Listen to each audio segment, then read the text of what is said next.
لیکن راستی بار در حالتهایی که ما در طبابت خانه بودیم، یعنی گوییم در اصل یعنی بیمار هم بودیم، اگر چندی که ما در بین شما موعظه هامان دوام می دادیم و کسی شکایت هم نمی کردیم، زیرا هر یک درد و هر یک غم به خودش اجر دارد، ثواب دارد. در همون دوام بسیار زنگ ها و برای ما میشد سوال جواب ها و بسیار یک خبرهای می آمد که باور که انسان حیرت ده میمان، که مثال حاجی میرزا از کولاب گریخته است، یا حاجی میرزا مثال پاکستان رفته است، امریکا رفته است. من باور که حیرت ده میمانم این آوازه ها برای کی لازم است؟ برای چی ما میگریزیم؟ چرا میگریزیم؟ چی کردیم؟ الحمدلله نه در حکومت جنایت داریم، نه در قانون شریعت جنایت داریم، این جنایتی نداریم. اینقدر الحمدلله شاید که ما فرق کنیم از دیگرها به این که آن چیزی که حقیقت است از اسلام، این وظیفه من است که به گوش شما من رسانم.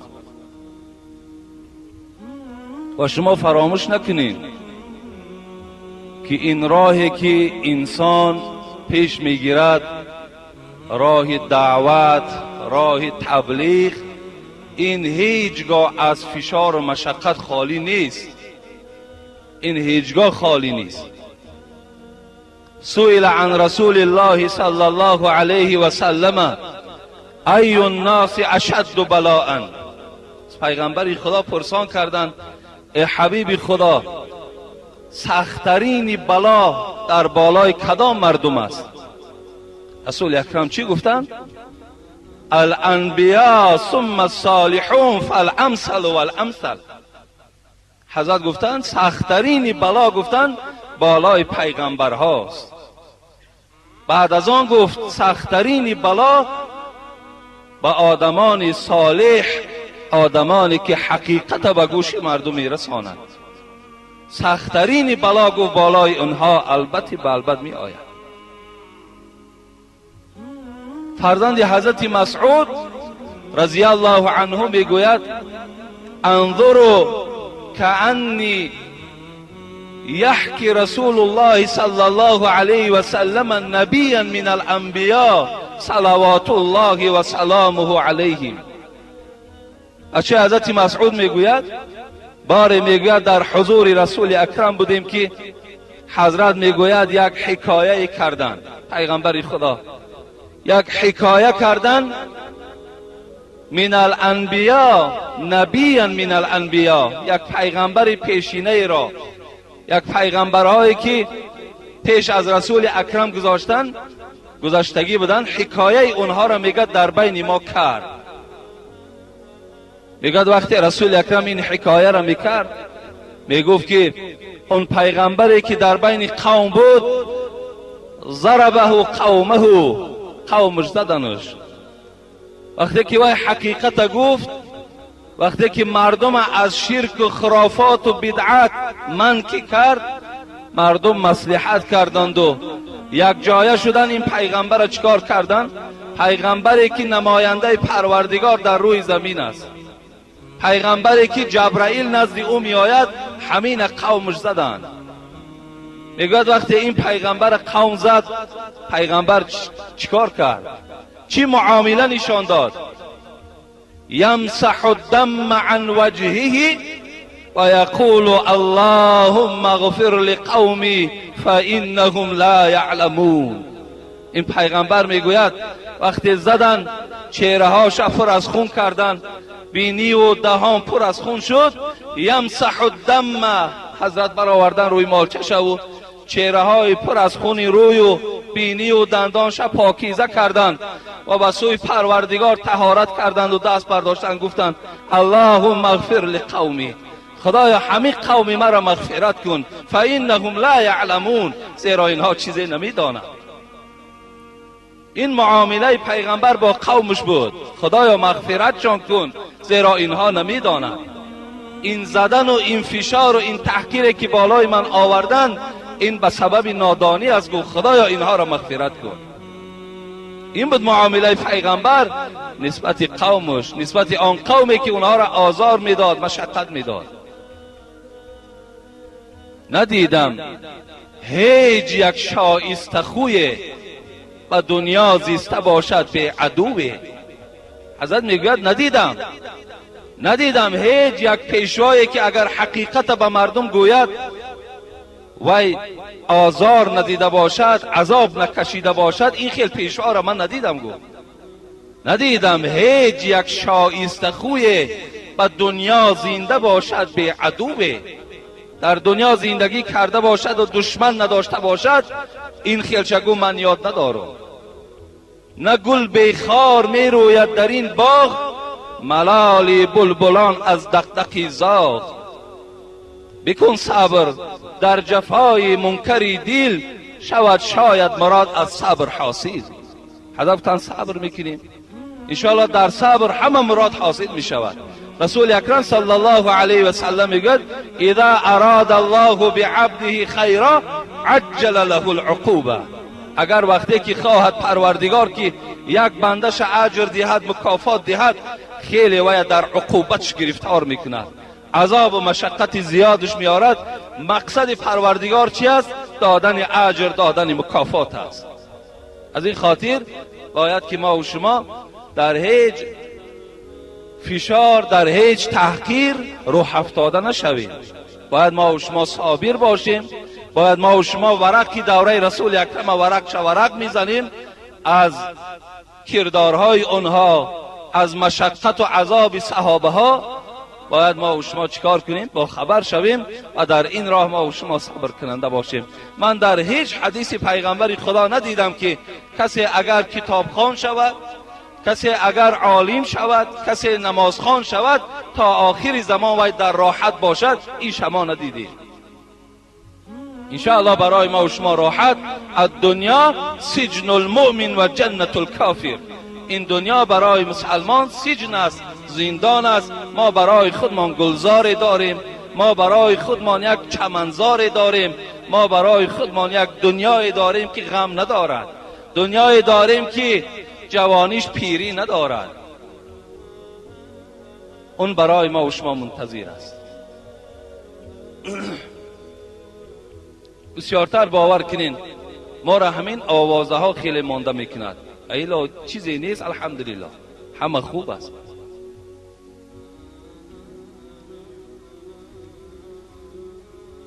خواستم امروز در بین شما آیت را از سوره انفال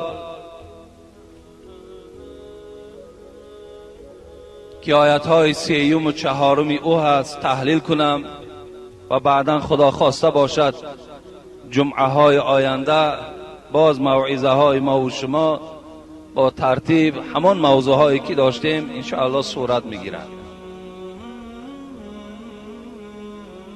اعوذ بالله من الشیطان الرجیم. بسم الله الرحمن الرحیم. انما المؤمنون الذين اذا ذكر الله وجلت قلوبهم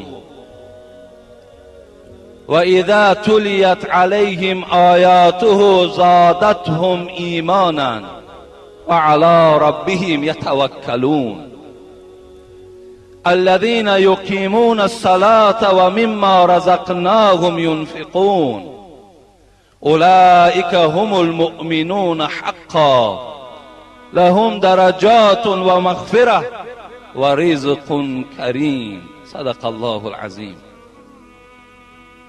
در این آیت مبارکه که از سوره انفال است، پروردگار به تمام مردم جهانیان روی دنیا اعلان میکند، میگوید آیا میدانید که مؤمنها کیا هستند؟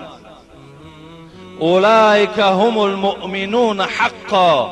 میدانید که مؤمنهای حقانی کیست؟ مؤمنهای حقانی کیها باشند؟ الله میگوید اگر کدام بنده 5 صفت داشته باشد وی مؤمن حقانی هست. مؤمن حقانی نفری بود است که 5 صفت داشته باشد. اگر در دوام صحبت ما و شما اگر از این 5 صفت درکدار شدیم و اگر در ما و شما یکی از این صفت ها یافته شود، یقین دانیم که ما مؤمن حقانی نبوده ایم. ما مؤمن حقانی نبوده ایم. باید برای پیدا کردن این 5 صفت ما و شما باید کوشش کننده باشیم. اینا چه ها باشد؟ انشاءالله من با ترتیب این 5 صفت را بهر شما خبر می دهم. انما المؤمنون الذين اذا ذكر الله وجلت قلوبهم. یکم صفت الله میگوید یکم صفت مؤمن ها این است که هر وقتایی که اگر در حضور اونها، در پیش اونها یاد پروردگار کرده شود، امرهای او خوانده شود، از آن چیزی که نهی کرده است پیش مردم گفته شود، وجلت قلوبهم، دلهای اونها می ترسد. یکم صفت مؤمن انا همین بود است که وقتی که اگر آیت قرآن در پیش اونها تحلیل کرده شود، امرها و نهی پروردگار به سمع اونها رسانیده شود، دلهاشان می ترسد، دلهاشان می لرزد. یکم صفت مسلمان انا همین است. شما برادرای عزیز از یک چیز دیگر آگاه باشید. اسلام مراتب دارد، اسلام مقام دارد. مقام اسلام به 3 تقسیم می شود: اسلام، ایمان، احسان. 3 مراتب است، 3 مقام است: اسلام، ایمان، احسان. اگر مبادا ما و شما را سوال کنند اسلام چیست، شما باید در جواب گویید الاسلام هو الاستسلام لله بالتوحید. اسلام این است که شخص باید که به کلی خودش را در اختیار پروردگار دهد. اسلام انا همین است که انسان خودش را کاملا در اختیار پروردگار می سپارد. تسلیم است، تسلیم در امرهای پروردگار است. اینا میگویند اسلام. اسلام باز 5 رکن دارد، 5 رکن دارد: شهادت ان لا اله الا الله و ان محمد رسول الله.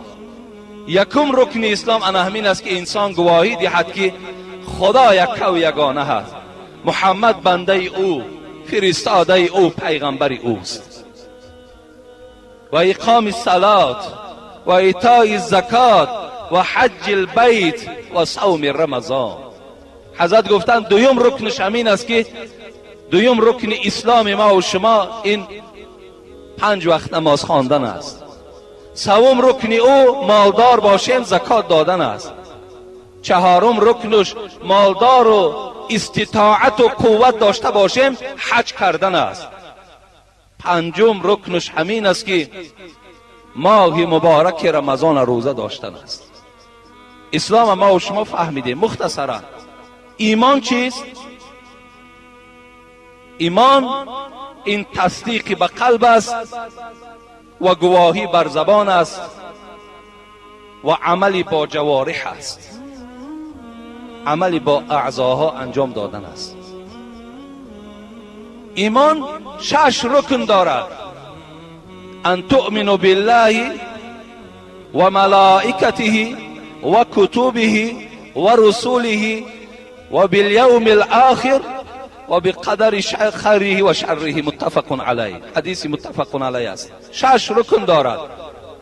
ایمان این است که اولا ما و شما ایمانی به پروردگار داشته باشیم، ایمانی به ملائکه های او داشته باشیم، ایمانی به کتاب های او داشته باشیم، ایمانی به روز آخرت داشته باشیم. ایمان به نیکی و بدی از جانب پروردگار است. این مختصرا در باب ایمان است. انا همین ایمان مؤمن از اینها باید که برخوردار باشد. این حدیث جبرائیل هم که حدیث مشهور است که راوی عمر ابن الخطاب است، حکایت کرد که زمانی که ما نزد رسول اکرم صلی الله علیه و سلم با توده صحابه نشسته بودیم، به ناگاه یک مرد خیلی سفید پوشیده و خیلی موی سرش سیاه بود حاضر شد، پیدا شد. لا یرا علیه اثر سفر. حضرت گفتن تماما به مسافر مانند نبود. مسافر شخصی می شود که وقتی از راه که آمد یک عرق بدن دارد، یک گرد و چنگ در لباسش دارد، لیکن این مرد لباس سفید، این مردی که موی سرش خیلی سیاه بود، از ما کسی او را نمی شناخت و به مسافر هم مانند نبود. وقتی نزد رسول اکرم صلی الله علیه و سلم نشست، چگونه نشست؟ فاسند رکبتیه الی رکبتیه، زانوهاش میگه به زانوهای پیغمبر خدا چسبانید. و وضع یدیه علی فخذیه، دستهاش این مرد میگه در بالای رانهای پیغمبر خدا گذاشت و گفت مل اسلام، اسلام چیست؟ رسول اکرم صلی الله علیه و سلم گفتن اسلام این است که آن 5 چیزی که ما تکرار کردیم. دوم از ایمان پرسید. حضرت آن چیزی که از حدیث من الحال خواندم ان همین تکرار کرد. وقتی رسول اکرم جواب میگفت او میگفت صدقت، راست گفتی. حضرت عمر میگو تعجب کردیم، هم سوال میدهد هم جواب میگرداند. در آخر پرسید مال احسان، احسان چیست؟ رسول اکرم ان تعبد الله کانک تراه فان لم تکن تراه فانه یراک. وقتی این سخن رسول اکرم گفت، میگوید این مرد سفید پوش چی گفت؟ گفت راست گفتی. و از جای خودش خیست و ناپدید شد. رسول اکرم گفت آیا شناختین این کی بود؟ گفتم نه، الله و رسول او داناست. گفت این جبرائیل بود، آمد برای شما اسلام و ایمان و احسان تعلیم داد که الحال ما و شما آگاه شدیم. خداوند میگوید مؤمن کیست؟ کسی هست که در محضر او، در پیش او وقتی آیت قرآن خوانده می شود، احکام و ارکان الهی گفته می شود، دل او می ترسد. دل او ترسان است، دلش می ترسد. البته برادرای عزیز، ما و شما باید از پروردگار ترسیم. وقتی حکم پروردگار در پیش ما و شما خوانده شد، باید برای عملی کردن او کوشش داشته باشیم. با بازم عمل کردن من باز از پروردگار من ترسان باشیم. زیرا خود الله در قرآن در سوره بقره و ما و شما و ایای فرهبون، در دیگر جای قرآن و ایای فتقون، فقط و فقط از من بترسید. فقط شما باید از پروردگارتان ترسید. الله این برای ما و شما سپارش داده ایستاده است. و اما من خاف مقام ربه و نهى النفس عن الهوى فان الجنه هی المأوى. الله میگوید در سوره نازعات است، پاره 30 قرآن است، کسی از پروردگارش میترسد برای او جنت است، برای او جنت است. بهترین مقام، بهترین مکان جنت است برای شخصی نصیب می شود که وای از پروردگارش می ترسد. عبدالله فرزند حضرت عمر میگوید باری به صحرا رفتم. من یک قصه از ترس حضرت عبدالله ابن عمر که از یک غلام، از یک چوپان را حکایت میکند برای شما میرسانم تا که ما و شما از این قصه ها گوش کردن عبرت گیریم. اینا را فقط گوش کردن لذت بردن نیست، بلکه فقط گوش کنیم و مثل اونها باید که عبرت گیریم. در هر جای باشیم باید از خدا ترسان باشیم. حضرت عبدالله میگوید همراه میگه یارانم، رفیقانم، به صحرا برآمدیم. در اثنای راه میگوید گرسنه ماندیم. به همنشینهای خود، با رفیقان خود سفارش دادم که دسترخوان را پرتایید. وقتی میگوید دسترخوان در نزد من پرتافته شد، به ناگاه نگاه کردم که یک رمه گوسفند با صاحب با یک چوپانش از پیش ما گذر کرد. میگوید این چوپان را من استاد کردم، من کردم، گفتم نزد من بیا، ما گرسنه هستیم، چی میشود که از همین گوسفندهایت یکی آنها را ذبح کنیم، یک جایه با تو تناول کنیم؟ او برادر عزیز من روزدار هستم. گفتم در این صحرای گرم، در این هواهای خیلی حرارتش بلند روزه گرفتی؟ گفت روزه های قرضی داشتم، روزه هایی که پیش خوردگی بودم آنها را قضا داشته ایستاده‌ام. گفتم خیلی میلش، بیا یک گوسفند بهر ما ذبح کن، بگاهی یک مقدار او را با برای تو میدهیم، تو افطار میکنی. اگر این چوپان گفتن من، ای برادر عزیز، گفتن من چوپان هستم، من غلام هستم، من دستنگر هستم، من مولا دارم، من با خود سردار دارم، این گوسفندها مال سردار من است. عبدالله میگوید برای امتحان من وی پیشنهاد کردم، میلش صاحبی تو که در اطراف ما نیست، بیا یکی از اینها را ذبح میکنیم، نزد صاحبت بگو که گرگ وی را از بین برد. این غلام میگوید به طرف حضرت عمر نگریستند و آب چشم کردند، گفتند در حقیقتا گفتند مولای من وجود ندارد، فعین الله، الله کجاست؟ مولا کو وجود ندارد، مولا کو درک ندارد.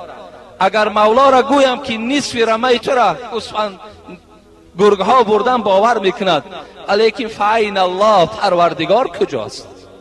خدا چی میگوید؟ عبدالله میگوید چنان این سخن غلام برای من خوش آمد، چنان سخن این آدم عادی برای من خوش آمد که تکراری و تکرار این الله، این الله میگفتند. الله در کجاست؟ الله در کجاست؟ وقتی میگوید حضرت عبدالله میگوید من به شهر آمدم، خدا ترسی این گفت چنان مرا در رغبت آورد که نزد سردارش رفتم و گفتم همون مالی که تو در بیشه داری مالی تو؟ گفت بله مالی من است.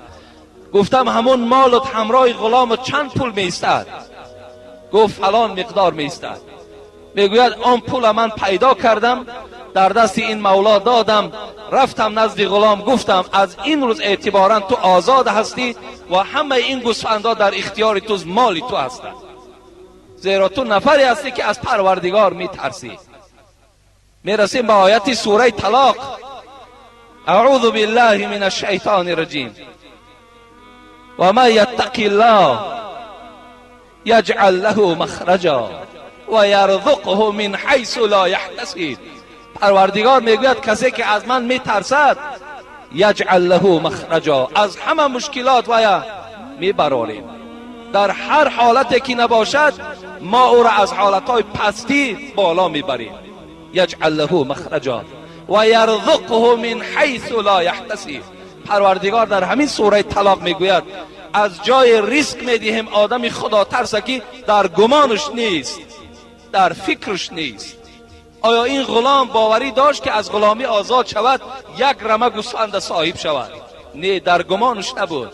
یکی مادام ترس خدا که در دلش بود، حضرت عبدالله این مال و گوسفند و همه را خرید برای همین غلام تسلیم کرد. به خاطر چی؟ به خاطری که وی از خدا میترسید. دوره حضرت عمر بود رضی الله عنه. یکی از همنشینان خود که حضرت سعید ابن عامر بود میگوید در یک شهر او را برده ما میری شهر گذاشتیم. از بین یک مدت گذشت و مردم از بالای سعید ابن عامر شکایت کردند. گفتن ای عمر، گفتن این میری شهری که بهر ما روان کردی از کار ایره خالی کن. حضرت عمر میگوید به خودم خیلی پشیمان شدم که من اینقدر فراست بلند داشتم، من آدم شناس بودم، من شخصیت ها را می شناختم که کیها لیاقت کار دارن، کیها ندارن، کیها از خدا می ترسن، کیها نمی ترسن. همین فراست حضرت عمر میگوید من داشتم، لیکن من باوری کامل داشتم که سعید ابن عامر یکی از خدا ترس ها بود. چی شد که مردم بالای این شکایت کردند؟ میگوید فریاد کردم، سعید ابن عامر همراه همون قومی که بالا شکایت کردند فریاد زدم.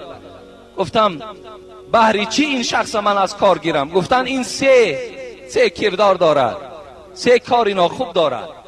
یکم این که سحر دیر گفت به کار می آید، به جای کاریش خیلی ساعتی دیر می آید کار می آید، به جای کاریش خیلی ساعتی دیر می آید.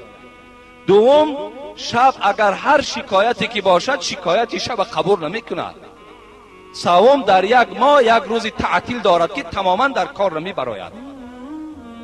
حضرت عمر گفتن بیایید، گفتن از حضرت سعید ابن عامر می پرسیم، سوال دهید جواب می گیرید.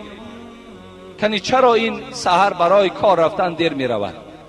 گفتن ای سعید، چرا سحر به جای کار دیر می روی؟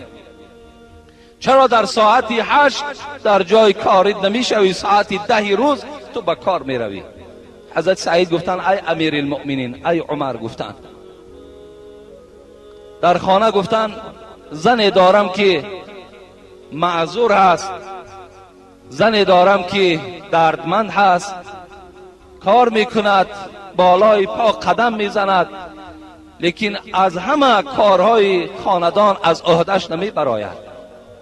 در برابر زن خود از سحر میخیزم، آن کارهایی که یک روزه از همگی را با همراه زن خود انجام میدهم و بعدا به کار میروم. حضرت عمر گفتن شنیدید؟ آیا کاری که حضرت سعید ابن عامر میکند غلط است؟ گفتند برای زن خود خدمت میکند، زن خود دستیاری میکند، آیا کاری نادرست میکند؟ قوم میگوید خاموش ایستادند. گفتند دوم این که شبها اگر نزد دروازش میرویم شکایت قبول نمیکند. حضرت سعید پرسیدن چرا شکایتی شب قبول نمیکنی؟ گفت خواستم که اینه پوشیده نگه دارم، لیکن افسوس که مجبور شدم که اینه برای شما آگاه کنم. گفت من وظیفه دارم که روز در مخلوق خدمت کنم، شب در خالق خدمت کنم. حضرت گفتند من این روز خود 24 ساعت از 24 ساعت دو تقسیم کردم، روز در مخلوق ها و شب در خالقم خدمت کنم. افسوس گفت من این خواستم این سیر پوشیده نگه دارم تا که از اجرش به نصیب نشوم، لیکن مادام مجبورم ساختید من تا سحر در ذکر پروردگار خود مشغول هستم که این مسئولیتی که من دارم بالای این رعیتی که من میر هستم، رئیس هستم نزد پروردگار چی جواب میگفته باشم. سوم گفتن در یک ماه چرا یک روز تعطیل برای خود اعلان کردی؟ حضرت سعید ابن عامر گفتند این شم خواستم که پوشیده نگه دارم، لیکن افسوس که مرا گفت آشکار کردید. روزی در یک ماه یک روز گفت من روزی لباس شویی دارم، روزی هست که من لباس پیشم و روزی هست که یک ماه عملهای خود من ورق میزنم، کدامش درست است کدامش نادرست است، خود من محاسبه میکنم، خود من در حسابات میگیرم. یک لباس دارم گفت حضرت، اینم میشویم تا این خشک میشود خود روز بیگاه میشود. از این خاطر گفت من یک روز برای خودم چیکار کردم؟ روز تعطیل اعلام کردم. حضرت عمر گفتند ای مردم، گفتند این پیشوای خود احترام کنید. من میدانستم که در فراست خودم گفت غلط نمی کنم، من آدم شناس هستم. و این سعید ابن عامر گفت ارزنده هست که در بالای شما حاکم باشد به قدر او رسید. حضرت همگی را جواب دادن از پیش خود. ترس خدا را بینید در شخصانی که امروز مسئولیت دارند، امروز رهبری دارند. این قصه ها را برای آن من میارم که مؤمن های حقانی را ما و شما شناسیم که خداوند انما المؤمنون الذين اذا ذكر الله وجلت قلوبهم، مؤمن ها کسانی هستند که اگر امرهای پروردگار در محضر آنها، در پیش آنها گفته شود، دلهای آنها باید ترسان باشد. سعید ابن عامر چی وادار ساخت که از خدا اینقدر ترسد؟ یا حضرت عبدالله ابن عمر که با این چوپان که روپرو شد، این چوپان چی مجبور ساخت که از خدا ترسد؟ در بخاری و در مسلم روایتی هست که یک مرد خیلی میگه در نفس خودش ظلم کرده است، یعنی خیلی گناه زیاد کرده است، در برابرش با عبادت هم کرده است و فرزنداش وصیت کرد که فرزندهایم گفت وقتی که من از دنیا میگذرم انا همین جسدی مرا گفت بعد جنازه کردن قبرستان نبرید. گفت چیکار کنیم؟ گفت اینا در آتش سوزانید. این روایت هم بخاری است هم مسلم است. در آتش سوزانید گفت و اینا گفت به خاکستر مبدل گردانید. نصف این خاکستری گفت جسدی مرا در بحر، نصفش گفت در بیابان پرتایید که تا که مرا پروردگار جمع کردن نتواند. چی میداند پروردگار هر یک ذره که در روی زمین است، هر یک استخوان خاک شده را پروردگار جمع میکند روز قیامت. فرزنداش این وصیت پدر میگه اجرا کردن. وقتی پروردگار میگوید این شخص آن گردهایی که در بحر پرتافته شد و در خشکی پرتافته شد همش جمع کرد و این شخص را مکمل ساخت، از او پرسید لما فعلت هذا؟ الله میگه از این پرسید چرا این خیل کردی؟ چرا جسدت فرمان دادی، سپارش دادی، وصیت کردی که سوزانن این خاکسترش در بحر و در خشکی پرتاین؟ چرا این را کردی؟ این مرد میگوید با همون اعضاهای میلرزیدگی خود از پروردگار چی گفت؟ من خشیتک یا ربی و انت اعلم. پروردگار گفت تو میدانی من اینو با آن خاطر سپارش دادم که از ذات تو میترسم که در پیشگاه تو راز شوم. رسول اکرم میگه فغفر له. پروردگار وقتی این میگه کلمه را از زبان این شخص شنید که این سپارشی که من دادم از ترس تو بود، ای پروردگار الله را خوش آمد و گناهاش مغفرت کرد. از سبب چی؟ به سببی که از پروردگارش ترسید.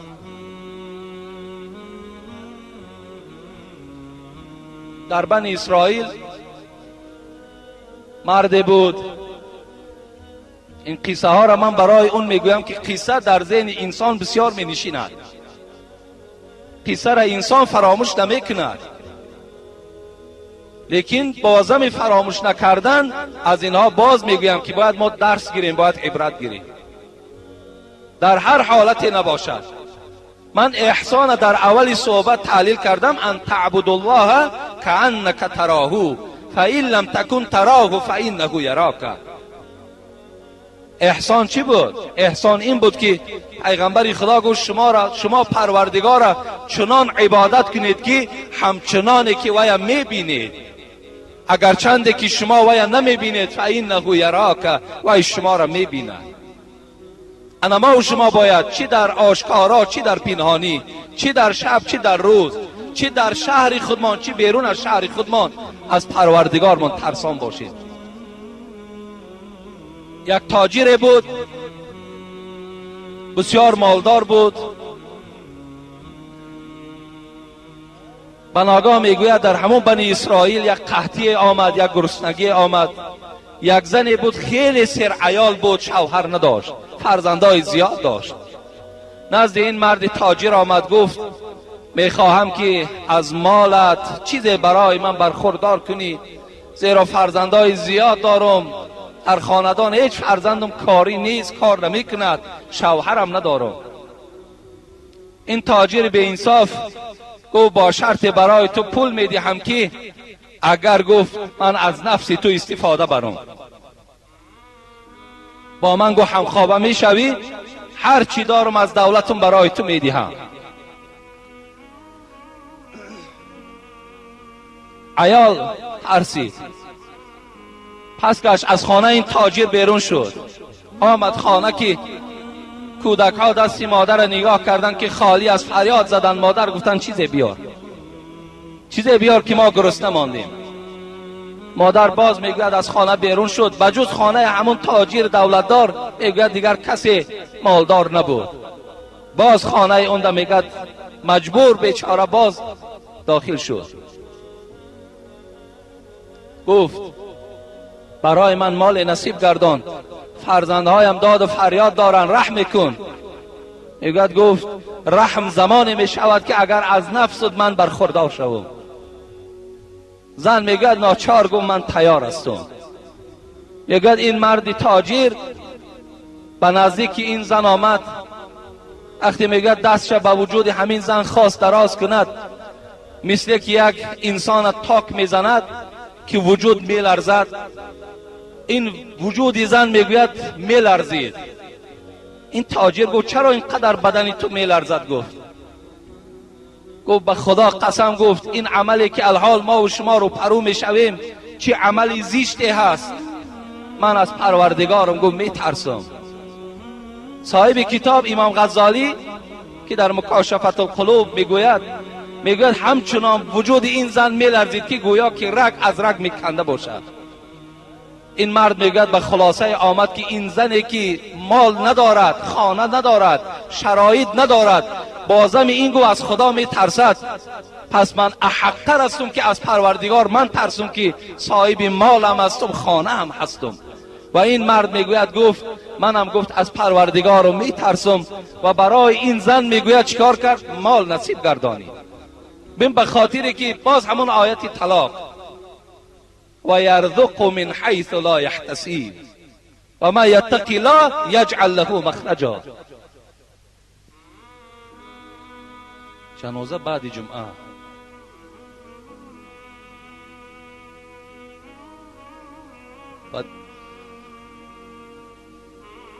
بعد آنی که این زن میگد وجودش یک ترس فرا گرفت که به زنا نزدیک نشود، این مردم میگوید ترس این زن که دید، لرزه این زن که دید، اینم پروردگار هدایتش کرد و از خدا ترسید و به این زنا قدم نزد و بازم این زن سائل، این زن بیچاره و فقیره باز یاردم کرد. برادرای عزیز، جوانایی که امروز در پیش من چند مکتوبه های وجود دارد که جوانایی که امروز هم نماز میخوانین و هم زنا میکنین، از خدا بترسید. باور کنین ظاهرای حدیث، در حدیث هایی که میخوانیم که حتی که شخصی که زنا میکند اون رسول اکرم صلی الله علیه و سلم گفتن خرج منه الایمان، ایمانش در وجودش نیست دیگر. در حالتی که تو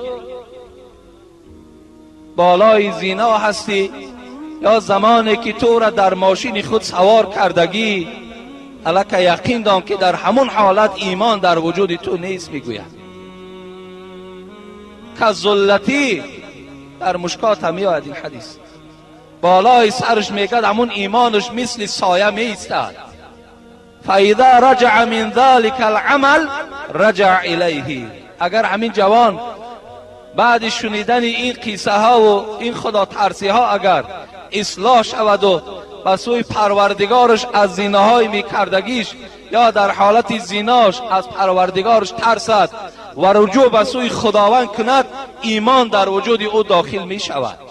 و الا اگر نیتش همین باشد که زنا را تا وقتی که از پا نزنم بس نمیکنم و در برابرش نماز خواند، نمازش هم در نزد خدا قبول نیست. این نماز هم در نزد خدا قدر و قیمت ندارد. خداوند در قرآن اعوذ بالله من الشیطان الرجیم ولا تقربوا الزنا، انه فاحشه و ساء سبیلا. پروردگار میگوید ای بندگان من به زنا نزدیک نشوید، زیرا زنا بسیار کاری بد است و چی یک بدراهی هست. ما و شما را پروردگار میگوید نزدیک بر زنا نشوید. اسلام آن عملهایی که انسان به زنا آورده میرساند حتی همونها را مسدود میکند، مثل نظر کردن. شاعر عرب میگوید کل الحوادث مبدأها من النظر، کل حوادث مبدأها من النظر و معظم النار من مستصغر الشرر.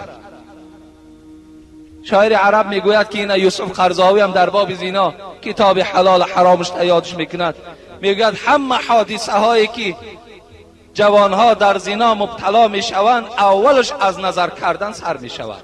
اولش از نظری که ما و شما به سوی آن زنهایی که بیگانه هستن برای ما نظر میکنیم، اولی میگد شروع زنا از همین است. و حضرت یک تشبیه آوردن که و معظم النار من مستصغر شرر. و ببینید میگن همین آتشی که خیلی کلان میشود اولی پیدایشش میگوید از یک ذره‌چه آتش است. ببین ما و شما همون گوگرچویی که در میدهیم اولش اگر نظر کنیم یک خورده کک است، لیکن وقتی آتش میزنیم میدانها را همه را آتش میگیرد. اولش از چی بود؟ از آتش خرد بود. همین زنای کلانی که خیلی گناهی وزنین است اولش از چی سر می شود؟ از نظر کردن است. خدا رحمت کند دیگر شاعر عرب هم می گفت است نظرتون فابتسامتون فسلامون و کلامون فموعد فلقا. بین میگوید اول شروع از زنا از نظر سر می شود. فابتسامتون بعد نظر که کردی میگد دویومش میگد پیدا میشه، این تبسم است. وقتی نظر کردی به سوی همون زنی که برای تو حرام است با او صحبت کردن، با او سلام کردن، با او نظر کردن، وقتی تو نظر که کردی بر او، شیطان چیکار میکنه؟ در وجود تو وسواس بیدار کردن میگیرد. نظر که کردی میگد دویوم فابتسامتون، البته تبسم پیدا میشود، یک دیگر که تبسم میکنیم. فسلامون سو میگد الکه با دست به دست سلام میکنین. فکلامون الکه شما گپ زدن الکه شروع میکنین، با یکدیگر صحبت کردن میگین. فموعیدون پنجم شاعر میگد الکه شما جای وعده را، جای خلوتی را برای خودتان اعلان میکنین. فلقا ششمش الکه شما از زنا مبتلا میشوید. رسول اکرم حضرت علی را گفتن لا تتبع نظرت نظرت فإن لك الاولى وليست لك الاخر. علی گفته یک بار نظری که تو به زن نامحرم میکنی وای برای تو گناه نیست، لیکن دویم نظری که تو الکه میکنی این چی است؟ این به ضرر تو حل میشود. برادرای عزیز، امروز اگر چنده که بعض تاجیکان ما و شما لباس ملی خودشان هم پرتافته باشند، بعض تاجیکان ما و شما هم امروز اگر شناخته نشود که این تاجیک است یا غیر تاجیک، امروز همون لباس هایی که ما و شما داشتیم اون لباس ها را پرتافتن، گویم آب و روی تاجیک ما و شما را ریزانیدن، شما با این گونه زنها نظر نکنید که از نظر کردن الکه شروع می شود. اما زنا هم از همین لباس های نادرستی که امروز زنها و خواهرهای ما و شما می پوشند انا همین است. وای برای چی اینقدر لباس تنگ را می پوشد که تمام وجودش در بیرون نمایان است؟ تمام وجودش. وای برای مست کردن جوان هاست، وای برای شما را بیدار کردن است. اگر باور کنین عادی کرده گویم همین خیل زن برابر دیدن اگر مرده نباشی شهوتت کشاده می شود. می بینی زنه همه نمایان است، انسان در حال شهوت کشاده می شود، زیرا شیطان هم وسواس میکند شما را. وقتی شما در دست که به این میزنید که مثل شیطان اذ قال للانسان اکفر فلما کفر قال انی بریء منک انی اخاف الله رب العالمین. حضرت خداوند یاد میکند که مثال شیطان که برای شما میگوید کافر شو، زنا کن، عرق نوش، هر کاری که امر پروردگار در اون نیست انجام ده. وقتی انجام میدهی شیطان چی میگوید؟ این بریء منک، من از تو بیزار هستم. این اخاف الله رب العالمین، من از پروردگار میترسم. این از سرچشمه هر یک زنایی که در جوانای ما و شما پیدا میشد. خیلی با احتیاط باشین. امروز خدا نگه دارد این رئیس جمهور ما و شما را. تا دیروز ما در کدام دولتی می رفتیم، اگر می گفتی تاجیکستان، باور که همین کشورهای روسیه در خدمت کردیم، تاجیکستان می گفتی وای نمی شناخت، وای می گفت تشکند می شناخت، تاجیکستان نه. لیکن امروز تاجیک ما را روی دنیا می شناسد. در تمام جا این مرد عاقل، این سرور دولت ما و شما را معرفی کردگی است که تاجیکی است. وقتی اونا می آیند این تاجیک می بینند، حیرت میمانند که این تاجیک است یا از ملت خود ماست که لباس او را از لباس ما فرق کننده باشد. ما لباس داریم به خودمان. در اینا دادرای عزیز، برادرای عزیز، باید ما و شما سعی کوشش داشته باشیم. یک مجلس دولتی در خوجند گذشت. وقتی ما در خوجند بودم، نماینده های کلان دولت در اونجا اشتراک داشتن. برای چی رفتن؟ برای که زنهای تاجیک خودشان در دولت‌های عرب برده تن فروشی میکنند. اونها را این حکومت غمخواری کرده است. قریب 500 نفر او را به تاجیکستان آوردند. باز بهر ما پیشواها سپارش دادند که در باب این مسئله بسیار صحبت کنید. شرمنده کردند مردم تاجیکا. حکومتدارای ما و شما، پیشواهای حکومت، امروز غمخوار این ملت هستند. ما خودمون بعد چرا؟ ما هم که ملت تاجیکیم، چرا غم این ملت نخورید؟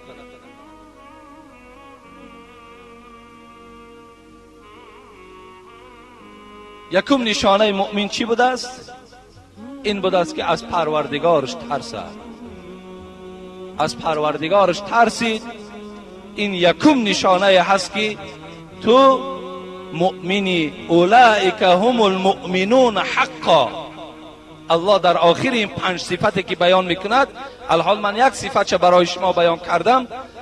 این 5 صفتی که الله بیان میکند که مؤمن ها کیا هستند، آخر ده میگوید اولئک هم المؤمنون حقا. کسی همین 5 خصلت داشته باشد، 5 صفت داشته باشد، مؤمن های حقانی هستند.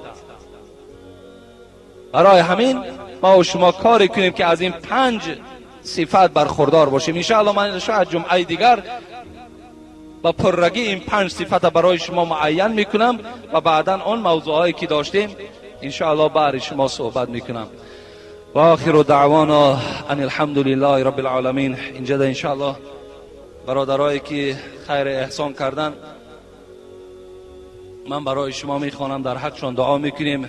در حق زن اکای سرخان که از این محله پهلوی ما هست که از دنیا گذشتن و 40 سامانی برای همین مسجد تقدیم کردن و دختر از دنیا نورلمینوف از اینجا از نزدیکی هم گذشتگی بوده است. 30 سامانی آوردن که جنازه‌ش هم در همین مسجد خوانده بودیم.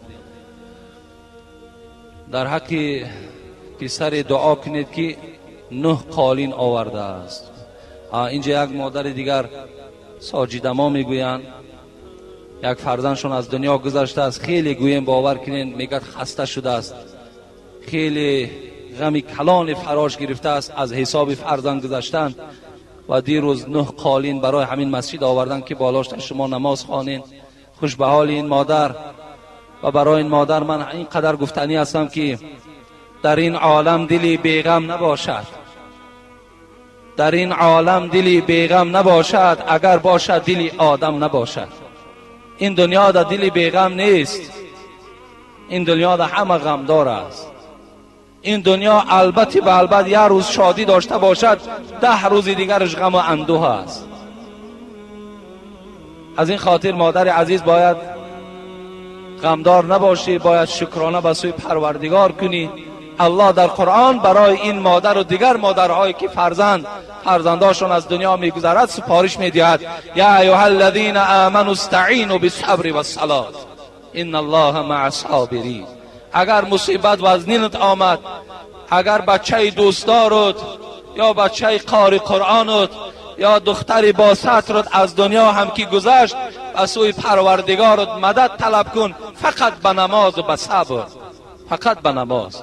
از سوی پروردگارت نماز خوان و از پروردگار طلب مدد کن که خدایا در این مصیبتی و از این مرا یاری رسان باش. از این خاطر هر یک مادر باید که با نماز در این مصیبت ها باید چیکار کند؟ صبر کننده باشد. در حق استا غیرت خدا رحمتشون کند، از طرف خیرمن هستن، این هم 10 سامانی آوردن که در حق اونم دعا کنید، در حق پدرشون دعا کنید. و اینجا اکای نورالله هم از همین محله ما هست، 50 سامانی فرزنداش روان کردن که در حقش دعا کنید. اونم یکی از شخصانی بود که در همین قوم ما نماز میخواندن. و ما با یک داملای خیلی کلان تفسیر آسان بیان ابو علام الدین که نام اساسیشان فیض الله بود یا فیض الدین بودن، نام اساسیشان ابو علام الدین، این تخلصشان بوده، صاحب تفسیر آسان بیان. اون کس قدیما در همون قیراقوم بیچاره ما را مهمانداری کرد و 6 کرابکه کتاب روان کرده است، تفسیر آسان بیان، که در همون مردم تقسیم کنید. تا حال همون کتاب ها در دوشنبه هست، الحال من پرسیدم نرسیدن. انشاءالله که همون کتاب ها که آمد همون بیرون در تقسیم شان میکنن، شاید یکان 100 دانه یا 200 دانه کتاب باشه. و یکی از همون کتاب ها را پولش میدادگی هم مردم همین کلاب ما و شما بوده است. گفتن در حق همون هم ما و شما دعا کنیم. اللهم صل و سلم و بارک علیه. پروردگارا این بنده هایی رو که الحال نامش آن خوانده شد، خیر احسان هایی که انجام دادن، خدای مهربان این خیر احسان ها را به درگاهت مقبول بگردانی و هر مراد و مطلوب هایی که دارن خدای مهربان با فضل و کرم خودت مرادهاشون حاصل بگردانی. آمین یا رب العالمین.